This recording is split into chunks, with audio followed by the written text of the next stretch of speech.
വിനീത് കുറച്ചും കൂടി എനിക്ക് തോന്നുന്നു സൈക്കിൾ മുതൽ വിനീത് അഭിനയ രംഗത്തുണ്ട്. പക്ഷേ തുറന്നു പറയുകയാണെങ്കിൽ വിനീത് ആ സമയത്തൊന്നും വിനീതിന് ആ അഭിനയത്തിൻ്റെ സൂത്രം കിട്ടിയിട്ടില്ല.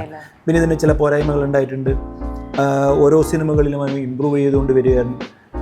എന്താ പറയുക, ഓരോ സിനിമകളിലും ആയിക്കോട്ടെ, അതിനുശേഷം വന്ന ഓരോ സിനിമകളിലും അവൻ ഇമ്പ്രൂവ് ചെയ്ത് കുഞ്ഞിരാമൻ എത്തി, അതിൽ ഇമ്പ്രൂവ് ചെയ്തു. ഇങ്ങനെ ഓരോ സിനിമകളിലും ഇമ്പ്രൂവ് ചെയ്ത് വരുന്ന ഇവോൾവിങ് ആക്ടറാണ് വിനീത്. സത്യം പറഞ്ഞാൽ ധ്യാന് വിചാരിച്ചു കഴിഞ്ഞാൽ, ധ്യാനം വിചാരിക്കാത്തതാണ് ധ്യാൻ്റെ പ്രശ്നം. ധ്യാനം വിചാരിച്ചു കഴിഞ്ഞാൽ എണ്ണം പറഞ്ഞ സിനിമകൾ ഉണ്ടാക്കാൻ പറ്റും. അവൻ്റെ മൈൻഡിൽ തന്നെ കുറേ സിനിമകളുണ്ട്.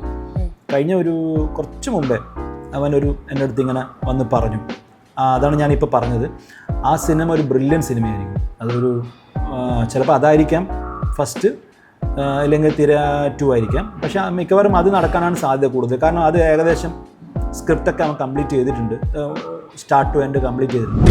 ശരിക്കും പറഞ്ഞാൽ നമ്മുടെ ഇവിടെ ഇപ്പം നമ്മുടേതെന്ന് പറയാനായിട്ട് പറ്റില്ല അല്ലേ സ്ക്രിപ്റ്റ്? ഇതിപ്പം ഒരു വളരെ ഏജ് ഓൾഡ് മെത്തേഡ് എന്ന് പറയുന്നത് വെച്ചാൽ, ഇപ്പം നമ്മളൊരു സ്ക്രിപ്റ്റ് എഴുതുന്നു, ഒരു ഇത് ചെയ്യുന്നു, നമുക്ക് ചെയ്യാൻ പറ്റുന്നതെന്ന് വെച്ചാൽ നമ്മളെ മെയിൽ ഐ ഡിയിൽ തന്നെ ആദ്യം അത് അയക്കുക, അത് റീഡ് ചെയ്യാതിരിക്കുക.